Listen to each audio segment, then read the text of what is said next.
up, and welcome to the Beneath the Dirt podcast. I'm your host, Rombone. Thank you for tuning in. We back with another motherfucking interview. We had to get the Gully boys in the motherfucking Big Gully shit, man. Darby Trill in the what's good? What's good, brother? It's a fucking honor to be here. For Absolutely, real. Same. When we were bringing back Devereaux, I know we already had him on the show, but we had to bring him back. Yes, sir. Devereaux. Fucking like Darby said, bro. It's a fucking honor to be back on the fucking Beneath the Dirt fams. You know what I'm saying? Like, it's dope, man. Thank you for having me. Absolutely, man. Thank you for Dev coming back. Thank you, Darby, for coming on, man. It's just as much of an honor to fucking have you guys on. Man. I appreciate all the love you guys show, all the time. Hey, man. You doing the fucking underground lord's work right now, bro. You out here reporting live and direct from the trenches of the underground. This shit's fresh as hell. Fuck yeah. Hell yeah. But yeah, you guys got the new album out, Gully. Darby Trill, produced entirely by Devereaux. So yeah. We gonna get right into it. But first, Darby, when we gonna see you post up a fucking nude on the IG like your boy Young Strife? Ain't ever, never. Shout out Strife. Strife be wildin'. I love that motherfucker. I survived a whole tour without having to see that much of his skin. Wow. Just for him to post that motherfucking picture, bro. But shout out Dot Strife, Young Dot Strife. That's the motherfucking dude right there. But yeah, you will never see me post it up like that. Ain't no trying to see that shit. You see how fucking pale I am? I'm gonna look like a curdled fucking bottle of milk left out in the Publix parking lot for 7 hours. Hell no. Damn. Hell no. Come on, dog. You gotta sell those tickets though. Come on. Sell those tickets. I'm trying to sell tickets to shows, not pornos. Oh shit! Bro. Shout out to Strife. I saw that shit. I was like, yeah, I gotta bring this up. That's so funny. Hell yeah! Shout out Strife. Go follow Young Dot Strife. That's that dude's boy. Nuts. I appreciate that dude because that dude just don't give a fuck at all, bro. If there's anyone, maybe him and Frankie Goldie out of like our little squad, the Swamp Society shit. Them two motherfuckers do not give a goddamn fuck about Nathan. Yeah. They will just say whatever the fuck they want, post whatever they want, and more power to them. Fuck it. I mean, shit. Go ape shit. Run it. Hell yeah. What is the Swamp Society? That's one thing I actually wanted to ask. What is the Swamp Society? I know you guys got the Swamp Rats show. Mm-hmm. So it all ties in. It's our little clique, man. It's just the four of us, the homies, it's just our home base pretty much. Mm-hmm. It's me, Dev, Frankie Goldie, and Young Strife. Every Monday we go live on Instagram and just talk shit and make fun of each other for a couple hours, sometimes just an hour, Mm-hmm. And that's all it is, man. It's homie shit. It's just homie shit, really. Just something to give like us our own branding aside from anything else we're associated to. Yep. Exactly. Oh, yeah. That's dope. That's something you got to do. You gotta like establish, like have those affiliations, but establish yourself. Exactly. I think that's the most important part, man. But yeah, absolutely. That's just like homie family shit. You know what I'm saying? Yep. Mm-hmm. Oh yeah. That's dope. Hey, shout out that Martha Stewart lighter real quick. Yo, I'm gonna put y'all on game, bro. Y'all, if y'all smoke, bro, y'all gonna want this Martha Stewart lighter. I apologize for everybody listening on the Apple Podcast app, but for all my video viewers, this might look weird, but you'll light the junta every time. And that's the mini blicky. You know what I'm saying? And if you have any fucking candles you're trying to light to set the mood, it's also perfect for that too, bro. There you go. Lighting the bowls and the bongs and shit too. You know Easy. what I'm saying? That's what I'm. You always have issues if you have like the normal boy. Right. You know what I mean? You're burning your finger. So with this one, you elevate, dog. You ain't even got to worry about it. This motherfucker, this motherfucker elevating in the game with the elongated lighters and shit. We really with the 17 blunt shit, bro. That's no joke. Yeah, this motherfucker smokes like He smokes. I was gonna say every time I tune into the Swamp Rat show, Devereaux just fucking puffing away. Bro, really what happened, I'll be honest with you guys, is we went to Damian Quinn's house for Bury the Lead this last year. And dog, I don't think I've ever been put through like a weed boot camp as regimented as that. Every day, bro, we were blowing down backwoods. I never smoked that many backwoods in my life, and I never smoked that much weed in my life, bro. But I came out different after that shit. You feel me? Like, man, I was coughing up mulch for like a month after that shit. I don't even smoke backwoods like that. I don't smoke cigars like that or tobacco products like that. And we'd be just chilling there. Damien will be smoking, passing the junta, and then like not even fucking halfway through, he'd be like, yo, roll another one. So it's just like nonstop. Yeah. Like there's not a fucking moment of time where we were not fucking stoned out of our minds. Shout out Damian Quinn, cult shit. I remember seeing Damian Quinn all the time. He don't post much on IG anymore, but he would always be with the dabs and shit, fucking with the wax. Yeah. That's a pothead ass motherfucker. Yeah. For real. He really bout that shit. Yeah. But fuck the backwoods. Wisconsin. Stop smoking backwoods. Yeah, weed and cheese out there. Weed and cheese. Bro, I tried them cheese curds out there and that shit was fucking life-changing. They really fucking squeak. For real. I was like, what the fuck is this fucking monstrosity? But they were gas. They were gas as hell. Did you have the fucking, what do they call it? The French fries, the gravy, and the cheese curds? Oh, poutine? Yeah. I fuck with poutine, bro. Heavy. Bro, I can't even fuck with poutine after the fucking your mom's house shit, bro. Oh, dog. You saw that shit? Oh yeah. What's his name? Fucking Norm Pig Tits? Yeah, dog. I'm glad I don't know what y'all talking about. I looked that shit up immediately after, bro. Like, if you want, I'll go into it. But if you don't want to hear about it, I won't go into it. It's fucking disgusting, dog. It's this old guy who's like super into BDSM, but he's like, oh no, you sent me that shit, you bastard. Yeah, I did. I did, hell, bro. You fucked up for that. That shit gave me goddamn nightmares. That dude be putting fucking suction cups on his titties and shit. What the fuck wrong with you, bro? Nah, bro. Okay, let me clear the air first, bro. So on your mom's house, air is dirty as hell. Yeah. On your mom's house podcast, they do a segment where they show crazy videos and shit like that. So that's where I found it. I'm not out here really with the poutine. Right. You know what I'm saying? Yeah, that shit's wild. I'd be looking up videos from that podcast, and I'm like, I wish I didn't look that up. I wish I didn't look that one up. Bro, and then I watched the live shows, and I'm like, I can't believe I paid money to watch this shit. Bro, you know the best one was the one where he broke his arm, dog. I'd never cringed so hard at something in my entire life. Tom Segura? Yeah, when he snapped his arm playing basketball, dog, you just saw it snap right down the middle. And everyone's like, what the fuck? Yeah, he's like, call an ambulance, and then fucking Bert walks over and fucking moves his arm to the front. I'm like, what are you doing? What are you doing? That was fuck. Like, don't touch his arm, man. That dude's mangled right now. Yeah, for real. That shit was wild. Have you ever seen their live shows? I've caught like one or two. They're fucking brutal, dog. They're fucking gnarly as fuck. Like, yeah.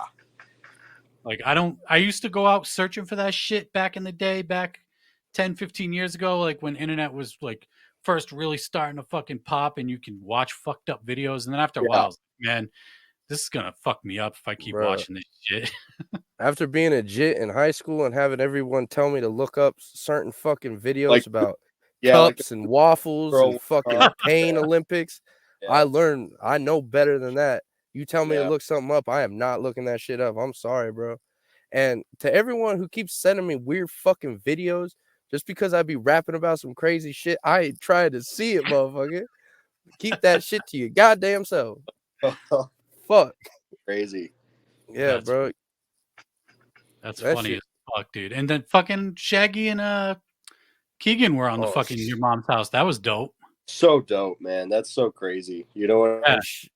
I remember when they first started playing their clips. I'm like, oh man, they're gonna fucking roast these dudes. And of course, you know, they did make fun of them, but then they had them on the fucking show, Mm-hmm. and it was like, oh, this is like full circle shit. Mm-hmm. That's crazy, man. It's so dope that they have Juggalo Love. You know what I'm saying? Like, Yeah, they bring it up all the time. Everyone, you know, mm-hmm. a couple times a month, a Juggalo reference for sure will come up. Absolutely, yeah. They always have that guy with the Violent J fat face tattoo. Yeah. Oh my God, that's real, dog. That's insane, man. I He's like, seen I the made dude some with the mistakes, boondock and then shit. Shaggy shit all over him. That shit crazy, bro. That is Motherfuckers so be crazy. wilding. Yeah, man. But back to the Gully album. First of all, Oh yeah. how did you guys meet up? Devereaux, how about you take that? How'd you meet up with Darby? Clarify this, bro, if I'm fucking it up. But me and Darby really met on some internet shit, bro.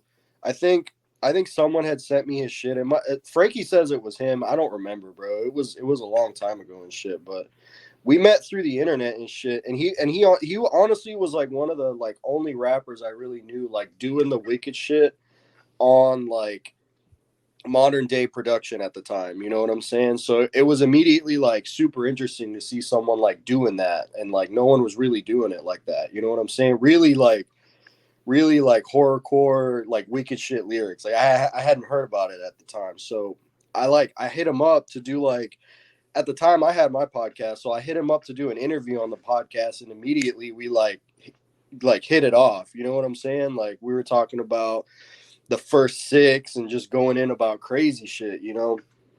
And then ever since then, bro, we just been working, sending each other music back and forth.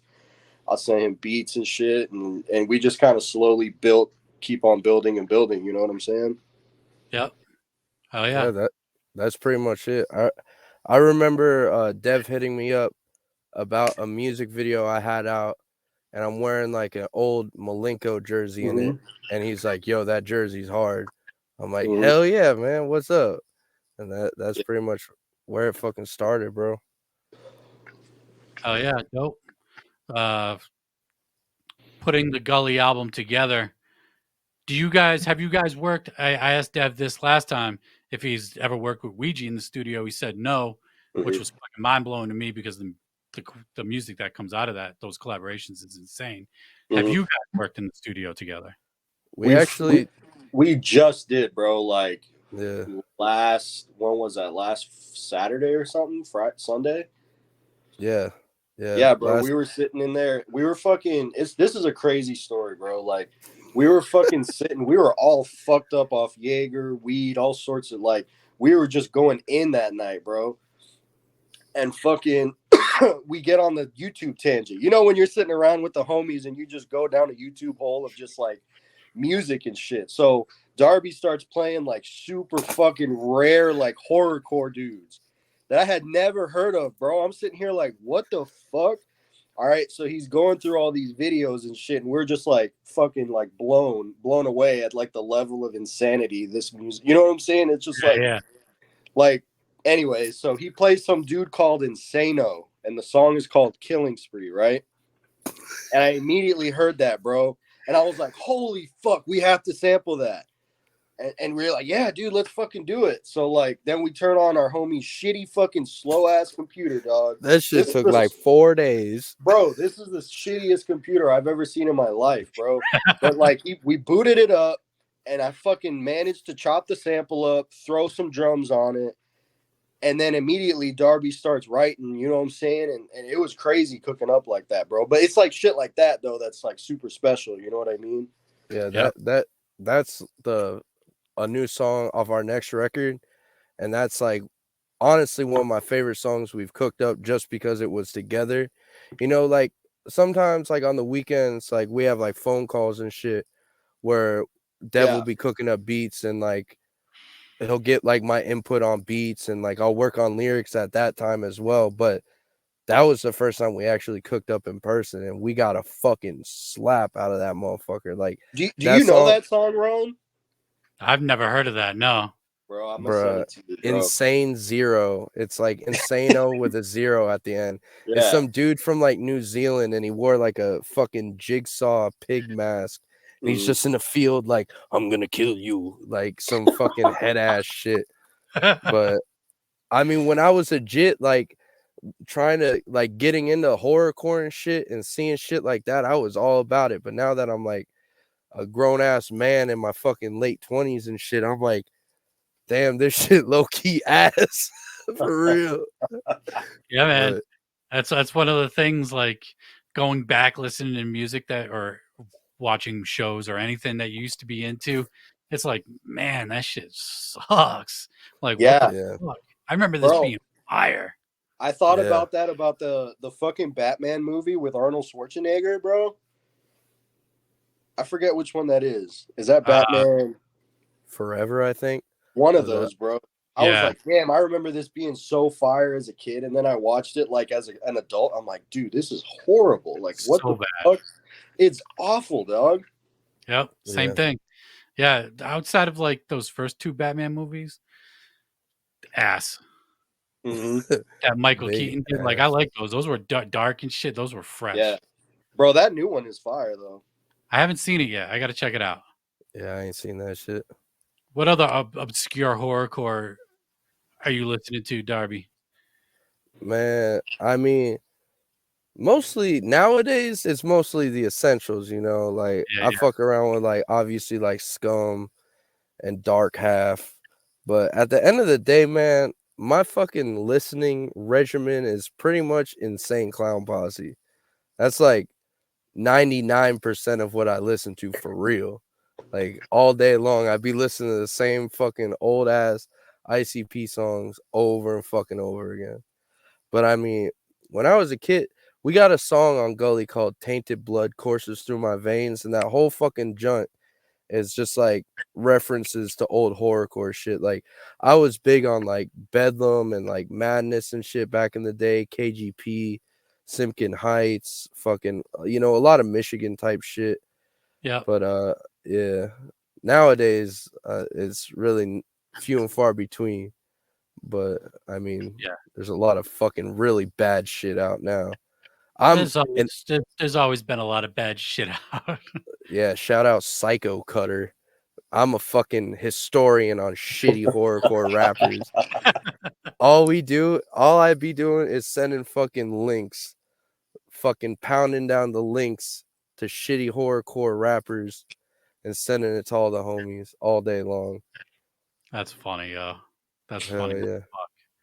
Were you around for the horrorcore.com forums? Hell yeah. My fucking shit on there was Fat J the Scarecrow, bro. There you go. Hell yeah, bro. I was like a fucking young ass kid on there. I was probably like 10, 11, 12 in that area on that shit. But I mean, once I found out about like ICP and shit, that's like what got me into rap was the clowns, you know? So I just immediately started looking around trying to find like anything that was like relatively close to that style of music, you know. That's how I found like Scum and all that other shit, you know. Fucking J Hex Project, who I ended up fucking going on my first tour with, like all them dudes from back in the day, fucking Bobby Knight, fucking Mr. Kilchin, Monster Squad, shit like that, man. All from horrorcore.com and Kill Music. Yo, fucking damn, dude. Fucking J Hex Project. That dude's wild. That dude watches like legit horror movies and then like raps about it. Like, bro, his production is insane too. Shout out J Hex. He is legitimately he's like on some Esham shit where it's like he's a genius, so he's a fucking nutcase at the same time. All love to J Hex, but he's legitly like a crazy motherfucker. I saw one time on the tour, we were at Keegan Grimm's house. Keegan was on the tour with us, and I was like sick as fuck, and I was all fucked up I was eating like Dayquil out the ass to try to feel better. I'm just like laid out on the couch, and I look over, and J Hex does like Taekwondo or Jiu-Jitsu or whatever the fuck it is. I just remember seeing him outside, painted up. He was wearing a fucking shirt around his head, not the pirate hat, and he was like doing this shit. I'm like, why is J Hex outside fighting the wind right now, bro? And he's just like really on some like whole other lifestyle. Shout out J Hex. That's the whole. Oh yeah. That's dope. You brought up fucking Bobby Knight, fucking Yeah, man. Six Side. That first Six Side album's That like, White Crosses shit. yeah, that's like Yeah, a that's horrorcore classic right there. hell yeah, man. Fucking Main Street Graveyard. The Yeah. fucking beat on that shit. That's back in the day when motherfuckers were sampling like Portishead and a bunch of like like trip hop type shit and just like running with it. I always thought that shit was hella dope, man. Like the samples they were pulling for that shit. I mean, See, I've never been a huge fan of Bobby Knight's whiny voice, no. but I appreciate what dude did for the culture for sure. Yep. For sure. Yeah. I felt like Bobby Knight within the group worked, but solo wise, yeah, the whiny voice was just too much. It was weird. Like he's like Yeah. crying and shit. Yeah. Yeah. But yeah, man, dude, that fuck. Monster Squad, rest in peace, Incision. Incision, rest in peace, fucking what the fuck's the other dude's name? I can't remember his name. He Magic Deuce fucked with him heavy. I can't remember his fucking name up top. Monster Squad. He was in Monster Squad. I know who you're talking about. I'm having a fucking blank right now. Oh, Dash 10. Rest in peace. Yeah, Dash 10. That 100%. Yep. Yeah, man. Fucking dudes like them, Ice Pick Willie and shit. Like all them fucking crazy old school horrorcore heads, man. Yeah, man. And they're still out here getting it. I just saw fucking Kilcha we did a show at Carl's Tavern and Kilcha popped out. He's in a group called Empire of Dirt right now. So I got to see fucking Kilcha perform live, which is something I didn't think I'd ever see. Hell yeah. That was fucking dope. Dope. All right.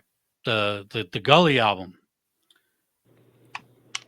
I haven't heard it yet because it's not on Apple Music and the post office is taking its sweet ass fucking time delivering the CD to me. Mm-hmm. So I haven't got a chance to hear it yet. So I can't give props or whatever on it yet because I haven't heard it. Outside of the singles, Sunderland Wonderlands is fucking fire though. That's probably the best Darby shit I've heard yet. That single's fucking fire. I appreciate them. That I'm really proud of what Dev and I did on that motherfucker. Like that was literally like that's one of those times where like we were on the phone talking about shit and we cooked that shit up during a phone call. Yeah. And like I cooked up the fucking the hook like right there. Like I started writing it down and then like 3 or 4 days after I sent Dev like the demo of that shit. That was maybe one of the first songs done for Gully. Because Gully, we started that project March of last year. And then just fucking knocked it out throughout the remainder of the year and shit. But yeah, that Sunderland's Wonderland shit. I'm really hype on that. Strife did the video for that. We filmed that out at Gorefest in a fucking Motel 6 bathroom that had fucking junky blood stains on the ceiling and shit. Bro, I'll never fucking forget that, bro. When we go to fucking Gorefest, dog, it's whatever, dog, but I let Darby choose the fucking hotel, right? Bro, I'm like, all right, we're gonna go, and Darby's like, hey, bro, this is like the best deal or whatever, and I'm like, yeah, whatever, do whatever, dog, book whatever, and I'm like, huh, and bro, as we're pulling up, I was like, holy fuck, this motherfucker done booked the seediest motherfucking hotel in Denver, dog. Bro, I kid you not, bro. We walk into this fucking hotel room, bro, and I'm like, damn, dog, this shit is gully as fuck. Like, there was like stains on the walls, bro. You could tell like just weird shit has happened in that room, dog. And I'm like, fuck. But you know what? We spent some time in that bitch, and it became home over like 2 days, bro. Yeah, for real. There was fucking burn marks all over the fucking TV and the fucking the microwave and shit. Blood stains on the fucking whatever the fuck they're called, the blinds and shit. Like it was fucked up in there. Had a weird smell, but it was dope, man. Hey, you gotta fucking live it up. Yeah. And I ain't paying fucking over $100 a night for some bullshit. Because everything else was mad expensive. And I was there for a few days. I was there for the whole fucking junt. So yeah, fuck that. That's funny. Yeah. I remember like I can remember not local, but like underground cats doing tours like you're doing, and coming to Worcester, where I'm from, and they're like, "Bro, they fucking booked us at the Worcester City Motel," and I'm like, "You don't even have to tell me. I know that place is fucked." Bro, the Like young fucking snuff, used condoms on the bed, fucking needles on the fucking desks. Shit. the fucking young snuff tour was the fucking shitty hotel tour for real. I saw some nice fucking little dope spots out on the fucking road, and I know it's about to be the same next week for fucking Children of the Swamps. But hey, we just dropped a record called Gully, and we really live in Gully, so it is what it is. Where'd the name Gully come from? That's Dev. Wow. Dev came up with that shit. It's just another one of my fucking stoned out of my mind spells, I think, where I was just like, I wonder what a cool name is. Like Gully. That sounds cool. It's like some Florida shit. You know what I'm saying? Like, yeah. Because, you know, initially the record was tentatively called the beginning of the end, and it was going to be a 2-part record. And there was like a whole bunch of there's songs that were left off Gully. I know a lot of people see that Gully is 21 tracks and they're like, oh my god, this is like a fucking 7-day long record, but it's not.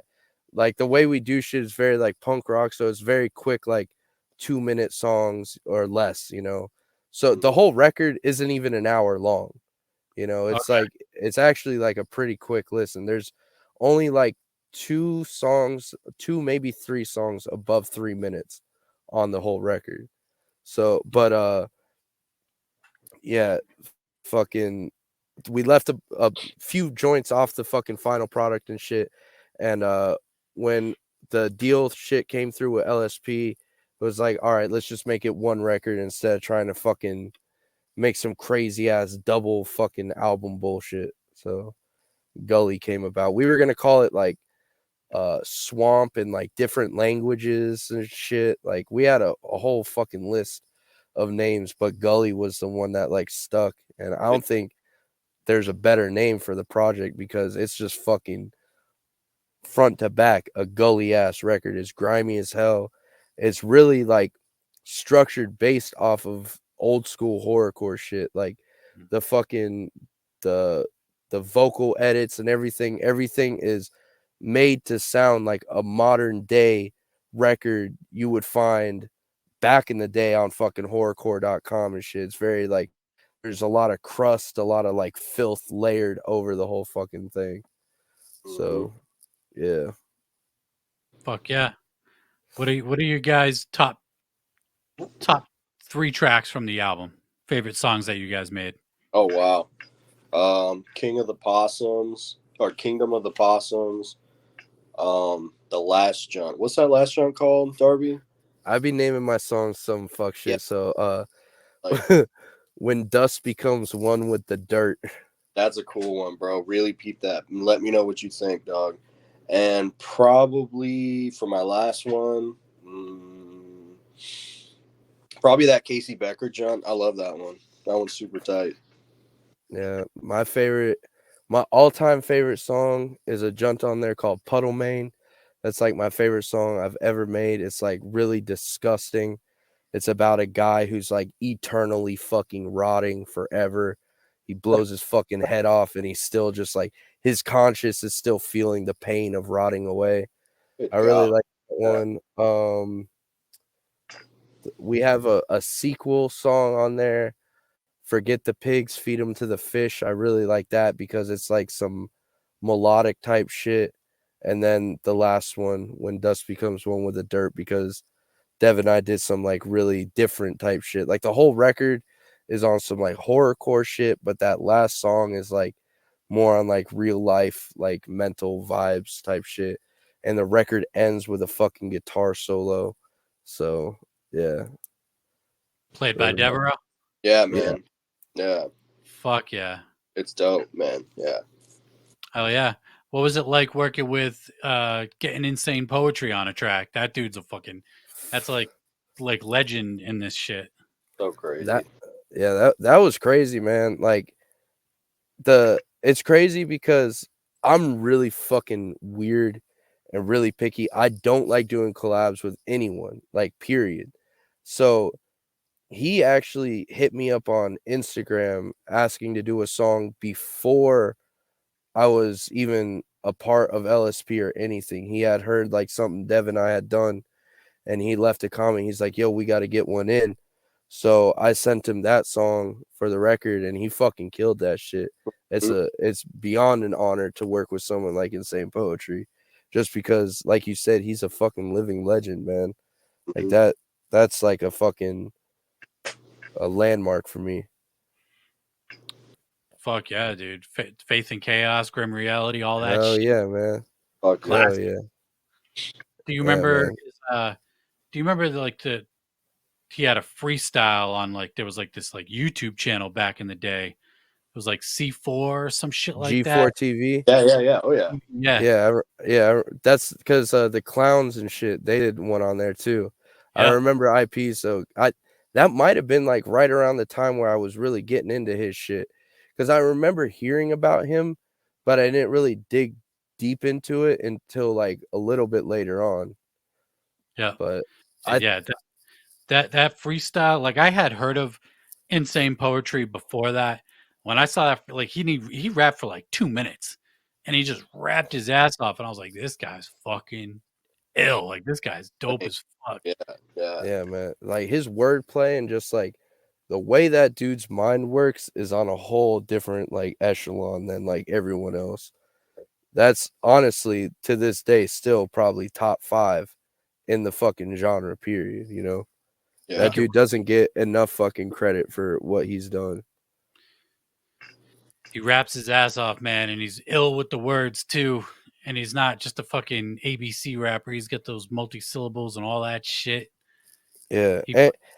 And he doesn't like just constrict himself to fucking horrorcore. Like he does like all types of fucking shit, you know. He's really good at the horrorcore shit, but he's also really good at like traditional hip hop, you know. Like Faith and Chaos had a bunch of like different types of sounds on there, and fucking what the fuck's I'm fucking drawing a blank. I got the fucking record. Yeah, but he just be fucking all over the place with his shit. It's dope. Hell yeah. Yep. I asked Devereaux last time how the LSP deal came to be. I guess the follow-up question would be now, what is it like being part of the LSP roster? You know, Scum's been fucking putting it down for maybe close to 20 years, if not 20 years already. Yeah, man. It's dope, man. It's a fucking honor. Like I've had an LSP tattoo on my arm for like, 10 plus years now. So like to be able to like drop this project with them has been a fucking honor. To be able to fucking go out on tour with their artists and shit, with other LSP artists. Like in June, I'm going on a tour with fucking Insane Poetry and Cody Manson, so like it's dope, man. It's really dope. It's been dope.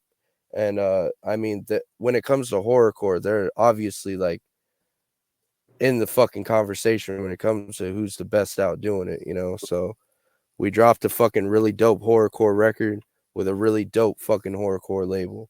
So it's been fresh. Fuck yeah. Dev, you supplying anybody from LSP with beats? Yeah, pretty much anybody that's working, bro. Like we all got something cooking, you know what I'm saying? New shit with Damien, new shit with Scum for sure. And I think we got something with IP coming up too. Yeah. Fuck yeah. I like to see we're all familiar with your work with Ouija primarily. Yeah, absolutely. It's dope. It'll be dope to see you spread out and lace other people with some fucking fire ass production. Yeah, absolutely, man, for sure. Yeah, it's. I know you and Darby have worked together a lot. But I like the idea of the Gully album being entirely produced by you. Just give it like again, I haven't heard it, so I don't know, but a uniform sound instead of all different style production. Not that there's anything wrong with that, because it works. I mean, plenty of people do it. Bro, but like when you really think about it though, like for whatever reason, bro, like when you have, for me, like if you have an album with all over production, it just doesn't ever get that, like, it's always just a cool album to me.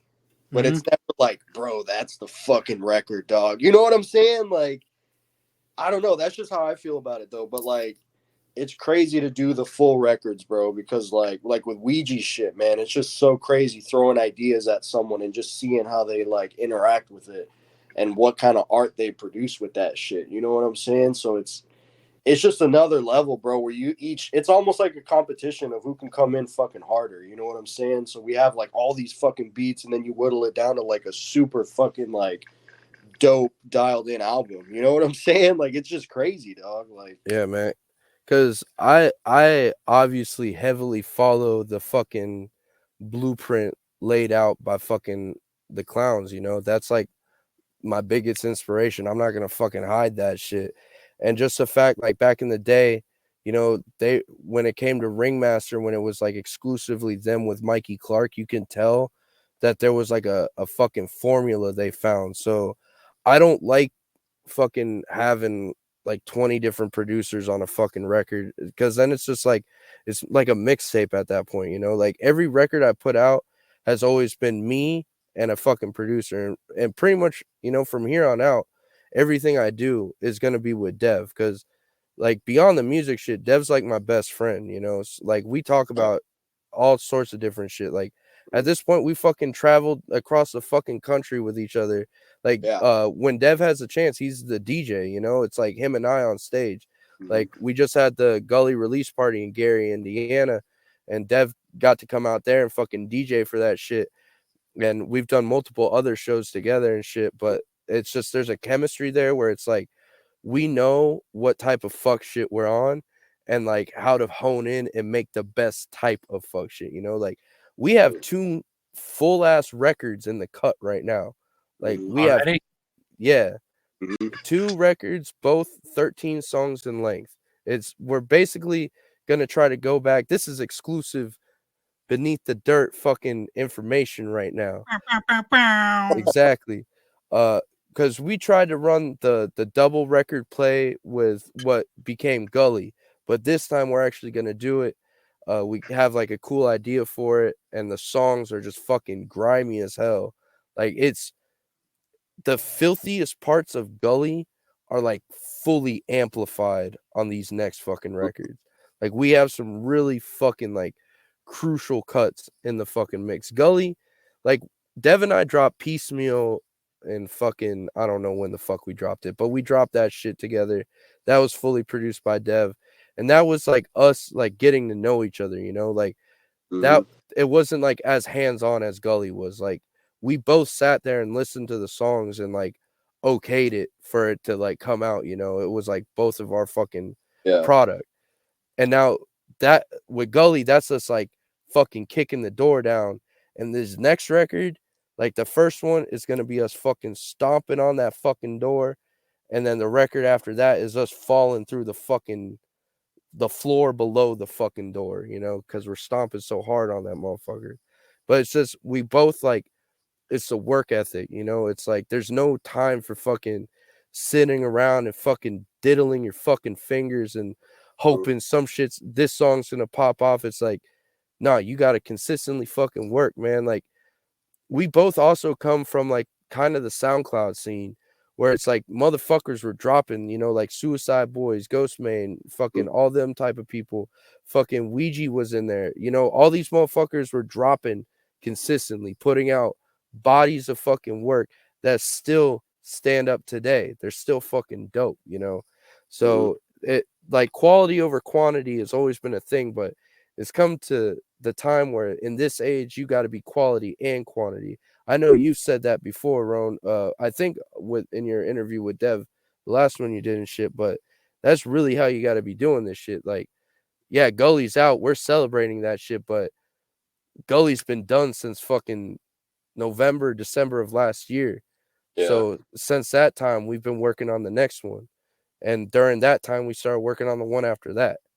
So that's really what it's about. I don't know how I got on this tangent, but here No, we are. you're right though. You can't just fucking sit around and hope something pops off. You gotta constantly be working. Like behind the scenes, it might not seem it, but if you say you got two new albums already in the tuck, like that's how you got to do it.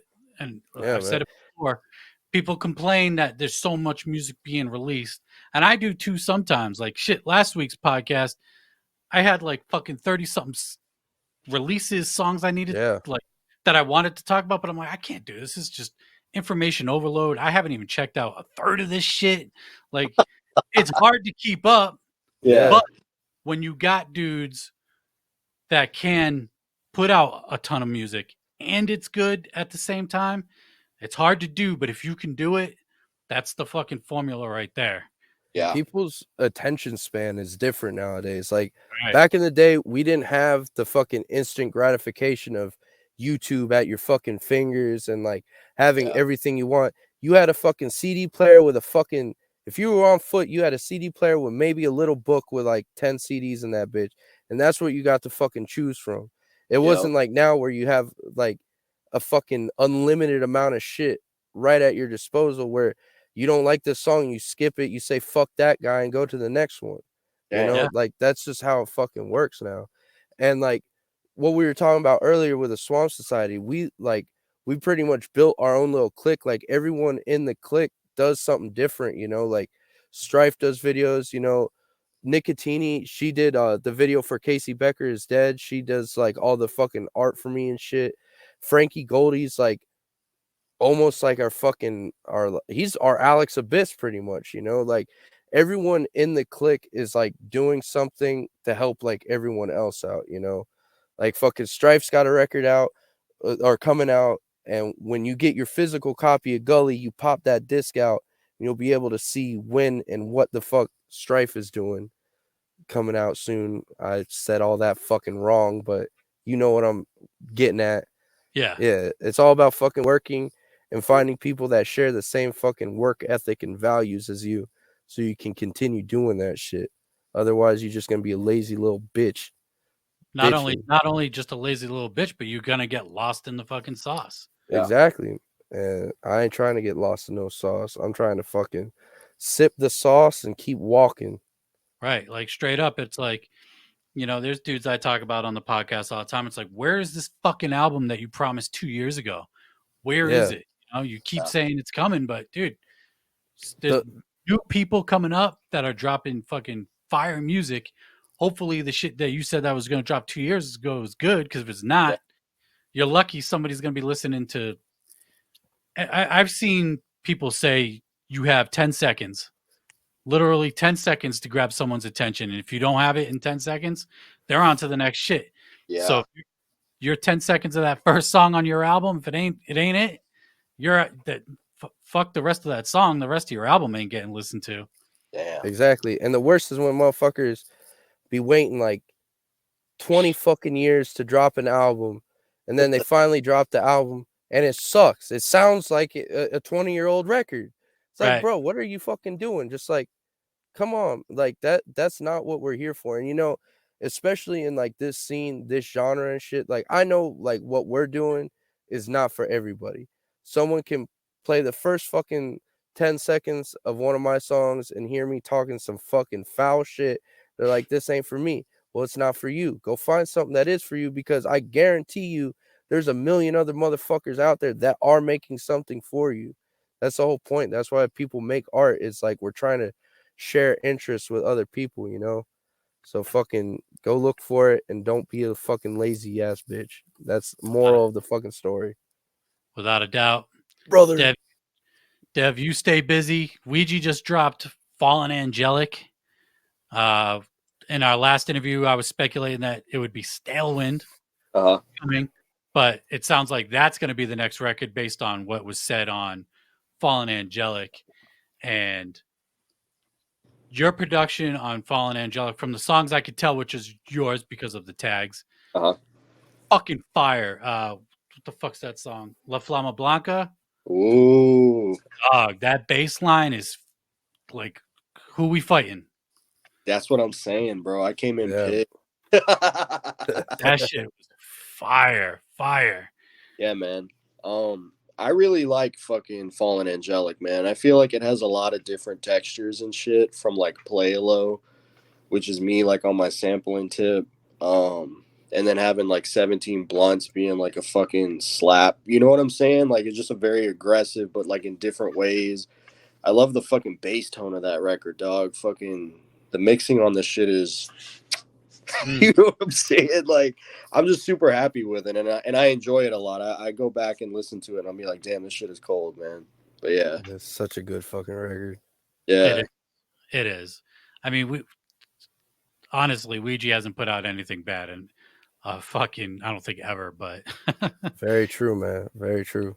dude stays consistent. Dev fucking stays lacing him with the production. I can't wait to fucking hear Gully. I really can't.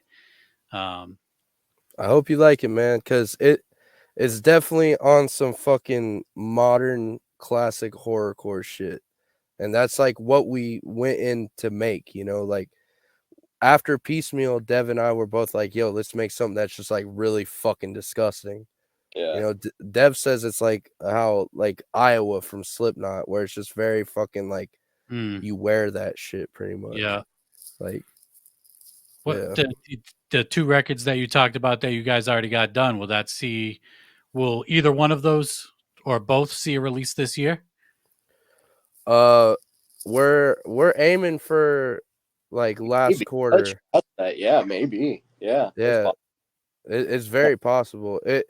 Honestly, what it all comes down to is because I did the mixing and mastering on Gully, and with this next one, we're gonna outsource it and go to someone different. Because we have another song in the cut, which I don't know if Dev wants me to talk about too much right now, but we got it mixed and mastered by someone, and it sounds fucking amazing.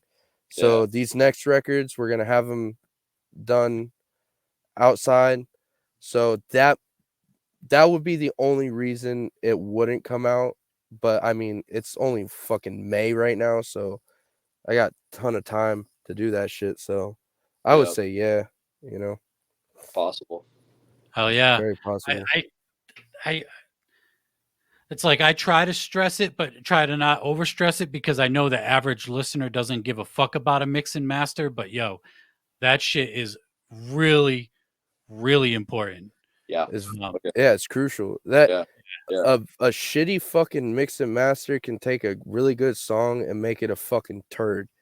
And you know, that like I know like some of my songs have like a certain like mix and master to them, but all of that is kind of done on purpose, like trying to recapture the old age, you know, like when I got into fucking horrorcore music, me trying to be on my head ass shit, trying to be like, hey, look, you know, I made an album just like you guys, but now I did that, so let's put out something that's fucking nice and shiny and fucking polished as hell.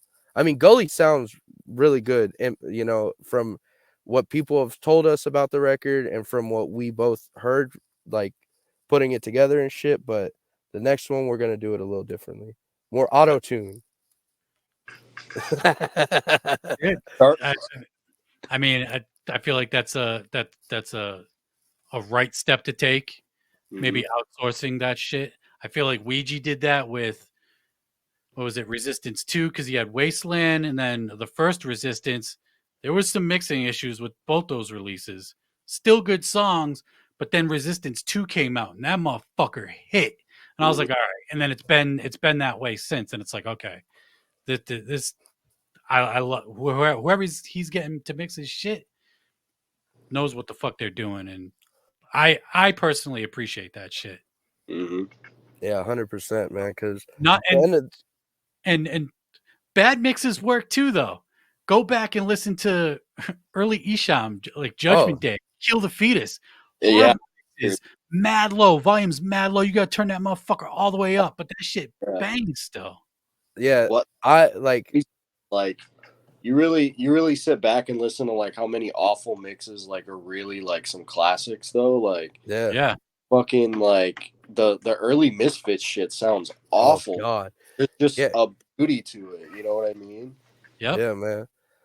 Like Ron was saying, man. Like I have the OG pressing of Closed Casket, and I have that re-release. And I listened to the re-release, the remastered version, like maybe once, maybe twice. It's always going back to the OG version because that filthy sound, that grime is like what makes it. It makes it a fucking cold, harsh fucking record, you know?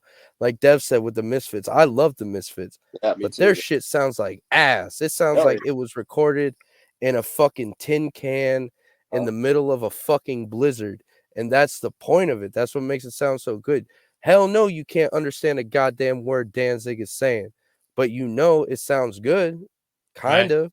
Yeah. It sounds good for sounding like shit. Take one of the all-time greatest hip-hop records, 36 Chambers, Wu-Tang. That had a very rough mix on it. Yeah. But that's what makes that album fucking dope. Yeah, man.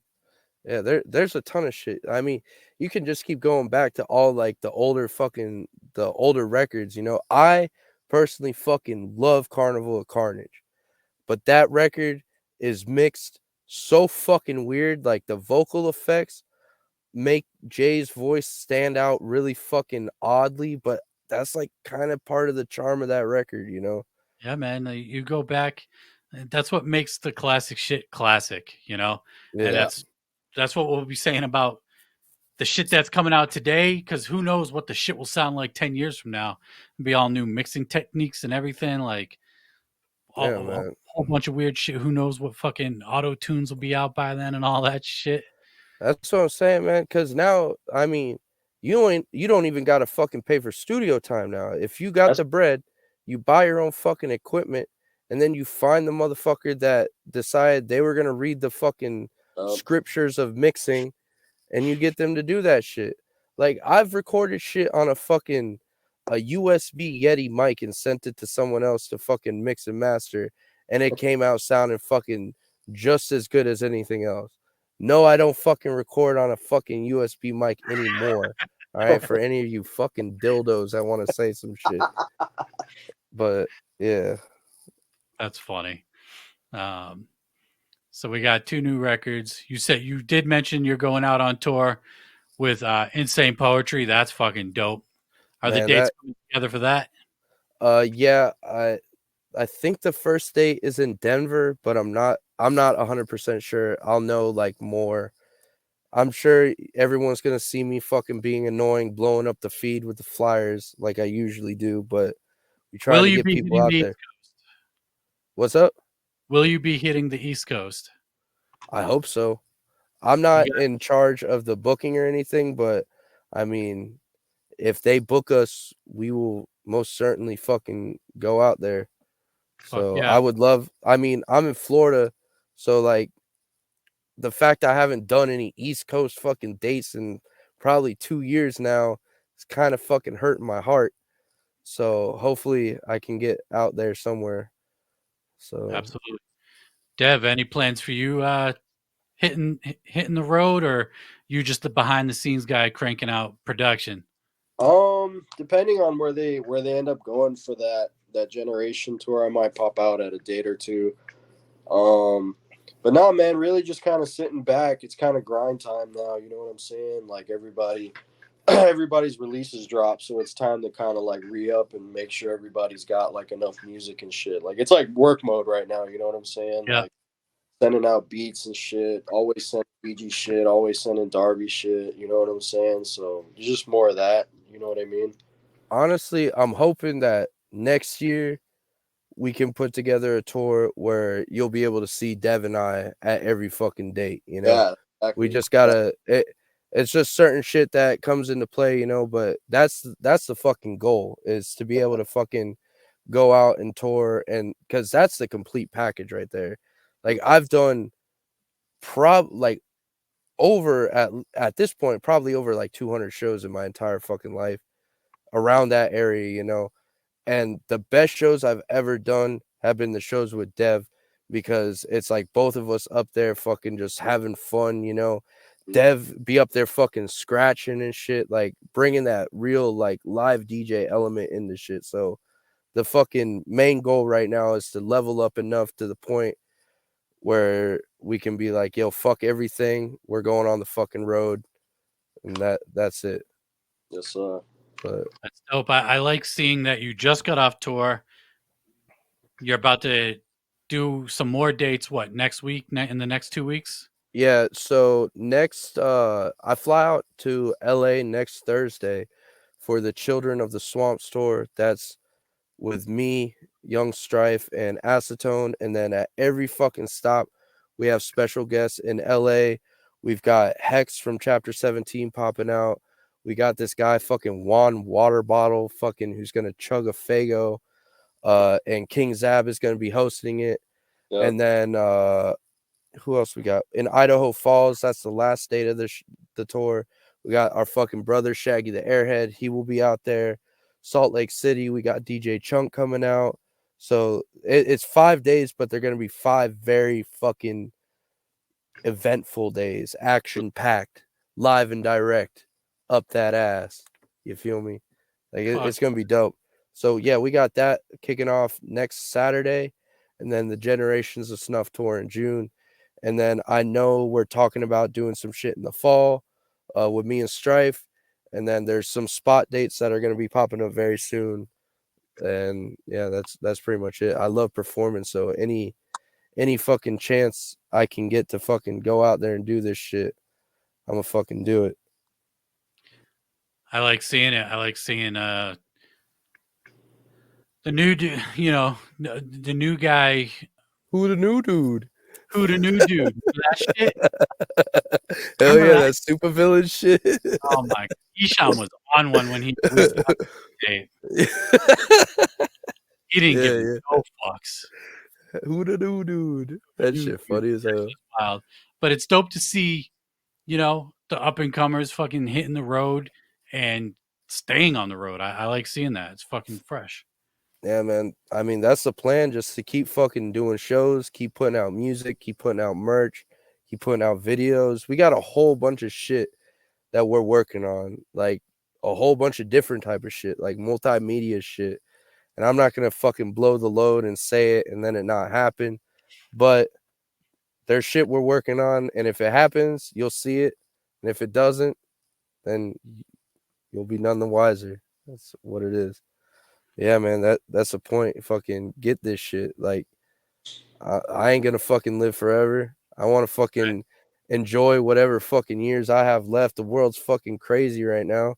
So, I mean, if I have a chance to fucking go out there and show my ass, I'm gonna fucking do that shit. Not show my ass like Strife shows his ass, but I'm gonna still show my ass, fucking metaphorically. Oh man! Shout out to Strife again. That dude don't give a fuck. No fucks given. Dev, Not at all. Dev, you see 3-6 Mafia's releasing Choices on vinyl? Stop. Yeah, it's what? Really? Yeah, you can get that shit right now. Do you pre-order type shit? No, it's ready to go.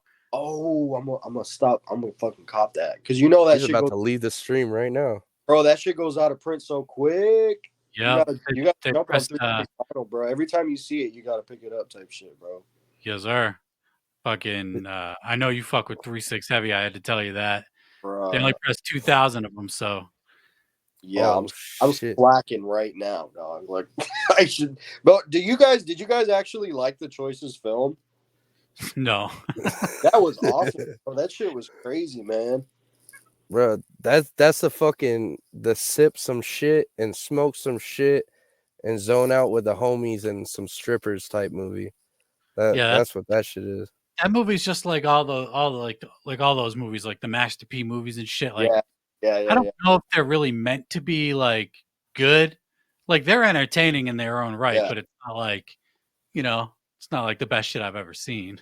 Bro, in South Florida, bro, there's like basically like little corner stores and shit that be selling like bootleg copies of movies and shit, and selling basically their own fucking homemade movies. And me and my cousin used to go up there and fucking cop all them shits just to fucking laugh at it. And I remember one time we copped this fucking movie, and this dude is sitting in a fucking like lawn chair in his fucking living room with a fucking like Barbie princess tiny ass TV. And like that's like the premise of the movie is them trying to get like bitches and weed, and they just be marinating it. You can tell they're hot as hell in there. They're wearing wife beaters and fucking slides with basketball shorts, and it's just the most low production shit, but there's so much magic in it. You know, it's just so fucking, it's so undeniably fresh because it sucks so much. Yeah. It's the dopest shit ever. I think that shit was on Netflix too, if I'm not mistaken. That's funny. Back in the day when Netflix would accept anyone's fucking bullshit 8th grade fucking film project to be on their shit. Bro, but it's like, that's like the Little B effect, bro. Like, hey, shout out Lil B. Shout out the bass god, man. Like, Little B is so bad, he's good. Do you listen to Little B, Ron? No, I tried, and I think I missed the joke. Bro, it is. There is no joke. It's all real. It's all real, brother. That's all authentic. That's as real as it gets, man. I'm the bass god. I fuck bitches. I'm the bass god. Yeah. It's so fucking. Yeah, because I remember Twitter back in the day. Everybody's like, "Thank you, based God." I'm like, "What the fuck does this mean? Like, I'm missing out on something. Why is everybody thinking based God? Like, who the fuck is based God?" Scrumptious. That's his ad-lib game is his ad-lib game, bro. Shout out Lil B's ad-libs. Yeah. I sold someone some ad-libs one time. I wonder if I could buy some ad-libs off of Lil B. That'd be gas. I would fuck with that. That's funny as fuck. Hell yeah. I appreciate you guys hopping on. The new album, Gully, Darby O'Trill, Devereaux, is out now. It's not any update on the Apple Music shit? No update. Fuck. Sorry. Yeah, I have no update on that. I think it's something to do with like the singles or some shit and metadata and a bunch of smart type shit that is above my pay grade. So all right. Yeah. Well, if it's up there, it'll be up there, but it's on Amazon, it's on Spotify, it's on everything else except for Apple and iTunes. But yep. All right, so go peep the new record. I can't wait to hear it. Hopefully my copy will be here in the next couple of days. And yeah, shout out Darby, Dev. You guys got any last promotions or shout outs you want to give out? Yeah, man. Fucking Fallen Angelic is out right now, dog. Fucking go bump that shit. Chapter 17 forever. You know what I'm saying? Got it tatted on me and shit. Fucking The Wicked Vic is out. We did beats on that shit, dog. That shit's fire too. I love that EP. Yeah, it's so good, man. It's so crazy. That shit hard as hell. Fucking Shaggy killed it too, bro, for real. Gully's out now. You know what I'm saying? Like, we really fucking pressing the issue this year, bro. Dropping consistently. You know what I'm saying? Like, yeah. Okay, what can you give me on Stalewind before we bounce out? What about it? Just anything. It's a record, crazy, bro. I know it's crazy. I can say that. So. Okay. It's crazy. I just want to see if I can sneak something out. It's all good, dude. Yeah, definitely looking forward to the record. Looking forward to what you guys got in the future. Much love for hopping on. I appreciate it. I'm Roll Bone of the Beneath the Dirt podcast. Until next time, we out. Peace.